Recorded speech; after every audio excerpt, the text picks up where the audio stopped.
हा जिल्हाध्यक्ष म्हणून पहिलाच माझा या ठिकाणी अभिष्ट चिंतन होत आहे. खूप आनंद वाटतो. संपूर्ण आपल्या नवी मुंबई जिल्ह्यामध्ये जे आपले त्या ठिकाणी कार्यकर्ते आहेत, अनेक आपले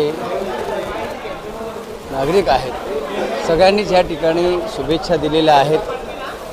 या निमित्ताने एवढंच सांगेन, एक पक्ष म्हणून भारतीय जनता पार्टीच्या माध्यमातून जी माझ्याकडे एक जबाबदारी दिलेली आहे ती माझ्या वाढदिवसाच्या दिवशी हाच माझा एक संकल्प असेल की भारतीय जनता पार्टीची संघटनात्मक जी रचना आहे तळागाळापर्यंत आहेच, परंतु आणखी घट्ट करण्याच्या दृष्टीनं माझे प्रयत्न असतील.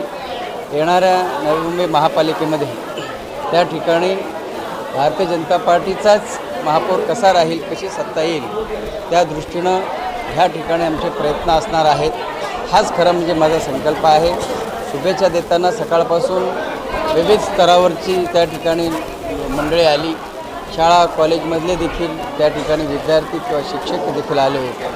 सगळ्यांनीच त्या ठिकाणी शुभेच्छा दिल्या. सगळ्यांच्या ह्या शुभेच्छांचा मी स्वीकार करतो आणि पुन्हा एकदा माझ्यातर्फे देखील सगळ्या आलेल्या ह्या सगळ्या टीमचं मनापासून त्या ठिकाणी मी त्यांना धन्यवाद देतो. थँक्यू.